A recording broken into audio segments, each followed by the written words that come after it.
Citoyennes, citoyens de l'espoir, amis maquisards, bonjour ou bonsoir. Je suppose que vous êtes au courant que le président de la France, M. Emmanuel Macron, veut contre vents et marées, absolument et contre toute rationalité, changer, remplacer les vitraux de la cathédrale Notre-Dame, alors que ces vitraux ne sont absolument pas endommagés.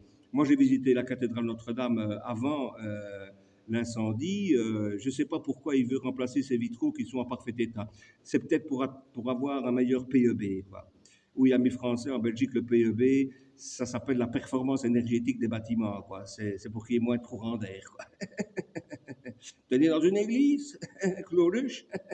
Non, c'est pas pour ça. C'est pour marquer, encore une fois, de son empreinte, non pas la grande histoire, mais son histoire, de son empreinte, un petit peu partout et un petit peu n'importe comment, quoi. Si je prends l'histoire du grand homme politicien, le général de Gaulle, hein, vous savez combien de monuments le général de Gaulle a fait construire à Paris? Combien? Aucun. Voyez-vous, mesdames, mesdemoiselles, messieurs, c'est parce que les grands hommes, hein, ils marquent non pas leur histoire, mais l'histoire, ils la marquent dans le temps. C'est ça la différence, quoi.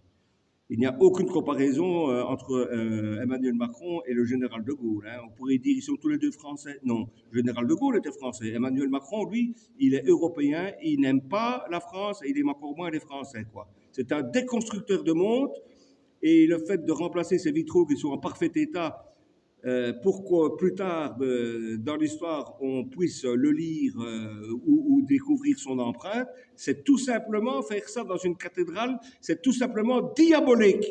Oui, c'est diabolique. D'ailleurs, le diable dans toutes les cathédrales est représenté. Hein, c'est diabolique.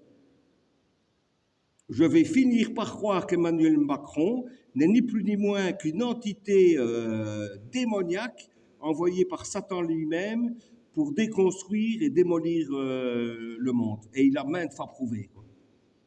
Mais attention, attention, mesdames, mesdemoiselles, messieurs, vous ne devez pas vous représenter le diable tel qu'il était dessiné dans les grimoires du haut Moyen-Âge. Voyez-vous, avec des cornes sur la tête et par derrière une longue queue fourchue.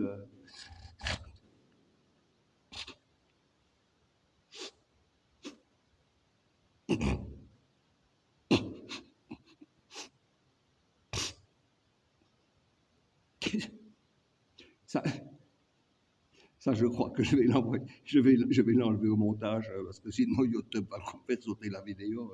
Non, on va se contenter des cornes. Hein. Non, pas du tout, pas du tout, pas du tout. Il ne faut surtout pas vous représenter Emmanuel Macron comme ça, non. Je me souviens d'une interview qui avait été faite dans Paris par un journaliste qui interviewait deux bonnes femmes qui arrivaient. La question était posée, qu'est-ce que vous pensez d'Emmanuel Macron? La femme lui répond, oh, il est bien, il est bien. Oui, vous pouvez un petit peu développer. Et là, la dame... elle continue à dire c'est parce qu'il est beau. Hein. Mais cette connasse avait raison. Cette connasse avait raison. Pour s'emparer de votre âme, Emmanuel Macron doit être avant tout un charmeur. C'est comme ça que le diable s'empare de votre âme. Regardez Emmanuel Macron avec sa tête de playboy, ses costards, cravates tirées à 4 épingles. C'est comme ça qu'il s'empare de votre âme, voyez-vous, c'est en vous charmant. Et puis c'est bien connu, mesdames et messieurs, c'est bien connu.